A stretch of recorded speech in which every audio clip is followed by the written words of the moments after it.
Quant for competitive exams की series में एक और क्वेश्चन सॉल्व करेंगे। The average of 5 distinct integers is 110।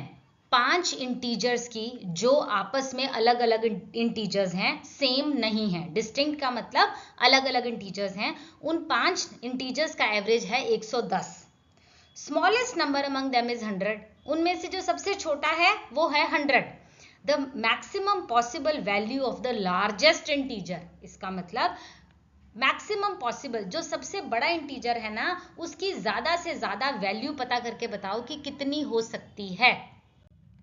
तो क्या करेंगे, सबसे पहले मीन या एवरेज दिया हुआ है 110।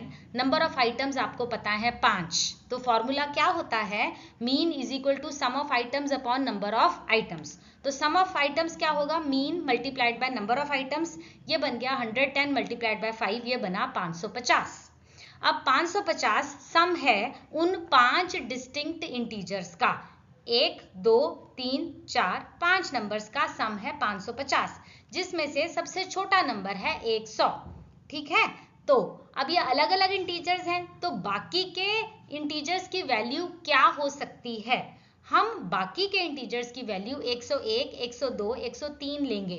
ऐसा क्यों लेंगे, क्योंकि जो हमने लार्जेस्ट इंटीजर की वैल्यू पता करनी है ना, maximum possible value of largest integer, वो ज्यादा से ज्यादा कितना बड़ा होगा, वो तभी ज्यादा से ज्यादा बड़ा होगा अगर बाकी के इंटीजर्स को हम 101, 102, 103 मानेंगे।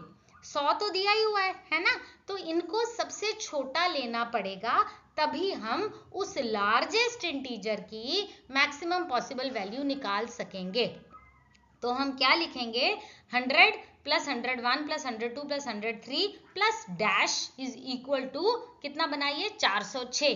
इनकी 1 2 3 4, इसकी वैल्यू हो गई 406। ठीक है, तो 550 is equal to question mark plus 406। तो क्वेश्चन मार्क आ गया 550 माइनस 406, जो कि है 144।